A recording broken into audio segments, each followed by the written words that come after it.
Assalamualaikum warahmatullahi wabarakatuh. Apa kabar teman-teman? Balik lagi nih bersama saya Fitria Indriani. Kali ini saya akan membahas materi tentang berbusana muslim dan muslimah merupakan cermin kepribadian dan keindahan diri. Kita langsung saja ke materinya yuk teman-teman. Oke, langsung saja. Pembahasan yang pertama adalah pengertian aurat. Nah, teman-teman tahu nggak sih apa aurat itu? Menurut bahasa, aurat adalah berarti malu, aib, dan buruk. Nah, kata aurat sendiri berasal dari bahasa Arab yaitu awiro, yang artinya hilang perasaan. Ada pula berasal dari kata aro, artinya menutup dan menimbun seperti menutup air mata dan menimbunnya.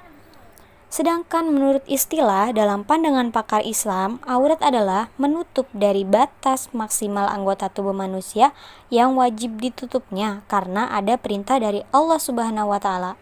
Aurat juga merupakan bagian atau anggota tubuh manusia yang harus ditutup dan dijaga karena merupakan bagian dari kehormatan manusia. Lanjut teman-teman, pembahasan yang selanjutnya itu ada makna jilbab. Nah, teman-teman muslim sudah pasti pakai jilbab ya, karena jilbab itu sudah dianjurkan oleh Allah, tuh kan? Dan sebagai sarana untuk menutup aurat. Apa sih jilbab itu? Secara etimologi, jilbab itu adalah sebuah pakaian yang longgar untuk menutup seluruh tubuh perempuan, kecuali muka dan kedua telapak tangan. Dalam bahasa Arab, jilbab ini dikenal dengan istilah khimar. Nah, dalam bahasa Inggris, jilbab dikenal dengan istilah veil. Nah, selain kata jilbab untuk menutup bagian dada hingga kepala manusia untuk menutup aurat perempuan, dikenal pula istilah kerudung, hijab, dan sebagainya. Lanjut nih, makna busana muslim. Apa sih busana muslim itu teman-teman? Nah, busana muslim itu adalah pakaian yang dipakai, yaitu baju, celana, dan sebagainya. Sedangkan dalam bahasa Indonesia, pakaian juga disebut busana, ya kan? Pakaian itu artinya busana. Jadi, busana muslimah artinya adalah pakaian yang dipakai oleh perempuan yang beragama Islam. Nah, berdasarkan makna tersebut, busana muslimah ini dapat diartikan sebagai pakaian wanita Islam yang dapat menutup aurat yang diwajibkan agama untuk menutupinya. Gunanya untuk kemaslahatan dan kebaikan bagi wanita itu sendiri serta masyarakat di mana ia berada. Nah, teman-teman tahu tidak, perintah menutup aurat itu sesungguhnya adalah perintah Allah yang dilakukan secara bertahap. Nah, perintah aurat itu juga bagi kaum perempuan ini pertama kali diperintahkan kepada istri-istri Nabi Muhammad SAW agar tidak berbuat seperti kebanyakan perempuan pada waktu itu. Nah, hal tersebut terdapat dalam Quran surat Al-Ahzab ayat 32 sampai 33. Setelah itu, Allah Subhanahu wa taala memerintahkan kepada istri-istri Nabi agar tidak berhadapan langsung dengan laki-laki yang bukan mahram. Ada dalam Quran surat Al-Ahzab ayat 53. Selanjutnya, karena istri Nabi Muhammad ini juga perlu keluar rumah untuk mencari kebutuhan rumah tangganya, maka Allah Subhanahu wa taala memerintahkan mereka untuk menutup aurat apabila hendak keluar rumah. Kan dalam ayat ini, Quran surat Al-Ahzab ayat 59, Allah memerintahkan untuk memakai jilbab, bukan hanya kepada istri Nabi Muhammad saja dan anak-anaknya pula, anak perempuannya, tetapi juga kepada istri orang-orang yang beriman. Nah, dengan demikian menutup aurat itu atau berbusana muslim ini wajib hukumnya bagi seluruh wanita yang beriman. Kita lanjut ya. Ada nih ayat-ayat Al-Quran dan hadis tentang perintah berbusana muslim dan muslimah. Yang pertama ada Quran surat Al-Ahzab ayat 59. Yang kedua Quran surat An-Nur ayat 31. Yang ketiga ada hadis dari Ummu Atiyah. Nah, teman-teman, selanjutnya nih saya akan membacakan ayat Al-Quran tentang perintah berbusana muslim dan muslimah. Yang pertama terdapat dalam Quran surat Al-Ahzab ayat 59. A'udzu billahi minasyaitonir rajim. Bismillahirrahmanirrahim. Ya ayyuhan nabiyyu qul li azwajika wa banatika wa nisa'il mu'minina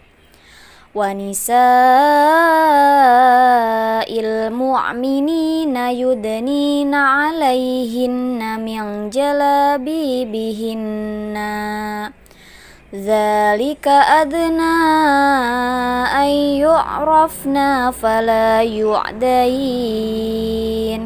wa kana Allaha ghafurar rahim. Shadaqallahul azim.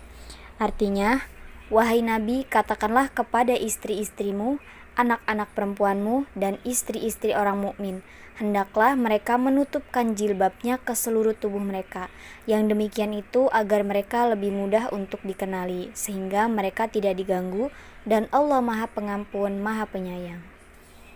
Nah, teman-teman, kita sudah tahu ya dari penjelasan ayat ini bahwasannya Allah juga telah memerintahkan kepada wanita-wanita, istri Nabi dan istri para sahabat Nabi, dan umatnya kita sekarang ini sebagai wanita untuk menutup jilbabnya hingga ke seluruh tubuh. Nah, teman-teman, yang selanjutnya ada dalam Quran Surat An-Nur ayat 31. Saya akan bacakan artinya. Dan katakanlah kepada para perempuan yang beriman agar mereka menjaga pandangannya dan memelihara kemaluannya, dan janganlah menampakkan perhiasannya auratnya kecuali yang biasa terlihat, dan hendaklah mereka menutupkan kain kerudung ke dadanya, dan jangan menampakkan perhiasannya atau auratnya kecuali kepada suami mereka atau ayah mereka atau ayah suami mereka atau putra-putra mereka atau putra-putra suami mereka atau saudara-saudara laki-laki mereka atau putra-putra saudara laki-laki mereka atau putra-putra saudara perempuan mereka atau para perempuan sesama Islam mereka atau hamba sahaya yang mereka miliki atau para pelayan laki-laki tua yang tidak mempunyai keinginan terhadap perempuan atau anak-anak yang belum mengerti tentang aurat perempuan. Nah, sudah jelas ya teman-teman bahwasannya perintah berhijab, berjilbab itu sudah diperintahkan oleh Allah dalam Al-Quran gitu. Nah, tidak ada alasan lagi untuk kita tidak menutupnya. Selanjutnya ada pula hadis yang menguatkan, hadis dari Ummu Atiyah. Dari Ummu Atiyah, ia berkata, Rasulullah Shallallahu Alaihi Wasallam memerintahkan kami untuk keluar pada hari fitri dan adha, baik gadis yang menginjak akil balik, wanita-wanita yang sedang haid, maupun wanita-wanita pingitan. Wanita yang sedang haid tetap meninggalkan sholat, namun mereka dapat menyaksikan kebaikan dan dakwah kaum muslim. Aku bertanya, wahai Rasulullah Shallallahu Alaihi Wasallam, salah seorang di antara kami ada yang tidak memiliki jilbab. Rasulullah Shallallahu Alaihi Wasallam menjawab, hendaklah saudarinya meminjamkan jilbabnya kepadanya. Hadis riwayat Muslim. Nah, Rasulullah di sini mempertegas bahwa hijabnya itu wajib untuk para perempuan ini gitu kan. Sampai Rasulullah pun bilang, hendaklah saudarinya meminjamkan jilbabnya kepadanya. Itu teman-teman. Oke, next. Penjelasan yang selanjutnya adalah macam kesalahan wanita dalam berpakaian. Di sini ada gambar yang pertama nih teman-teman. Kita lihat ya. Kesalahan paling menonjol nih. Lihat dong gambarnya. Kerudung tidak menutup dada. Sudah jelas itu salah. Pakaian berpotongan, rok dengan atasan, tetapi lengannya pendek. Lengannya terlihat. Dan pakaian tidak menyentuh tanah sehingga kaki terbuka. Kakinya jelas-jelas terbuka. Mata kakinya terlihat. Dan kita next ke gambar yang kedua. Kesalahannya adalah kerudung tidak menutup dada. Pakaian berpotongan, pakaian ketat, menampakkan lekuk tubuh, pakaian tidak menyentuh tanah sehingga kaki terbuka, dan bercelana. Setidaknya kalau pakaiannya tidak menyentuh tanah, kita harus memakai kaos kaki. Nah, kesalahan yang ketiga nih, gambar yang ketiga ini teman-teman, pakaiannya berpotongan, lengan pendek, pakaian tidak menyentuh tanah sehingga kaki terbuka, kain ada belahan sehingga aurat bisa tersingkap. Tuh, kain roknya terbelah panjang sekali ya teman-teman ya. Terus ini juga lengannya hanya 3/4. Kan yang boleh terlihat hanya telapak tangan dan wajah saja. Itu teman-teman. Nah, selanjutnya kita next ke aurat laki-laki. Nih, aurat laki-laki tuh hanya ini teman-teman, dari pusar sampai lutut. Ada hadisnya. Karena di antara pusar sampai lutut adalah aurat. Hadis riwayat Ahmad dan Al-Baihaqi. Nah, jadi teman-teman, kalau aurat perempuan itu seluruh tubuh dari ujung rambut sampai ke ujung kaki. Sedangkan aurat bagi laki-laki adalah dari pusar sampai ke lutut. Oke teman-teman, mungkin penjelasan itu saja yang dapat saya sampaikan. Kekurangannya saya mohon maaf dalam penyampaian materi ini, semoga bermanfaat ya. Nah, jangan lupa tetap pakai busana muslim kan, karena itu merupakan cermin kepribadian dan keindahan diri kita. Oke, terima kasih. Sekian dari saya. Assalamualaikum warahmatullahi wabarakatuh. Sampai jumpa nanti. Dah.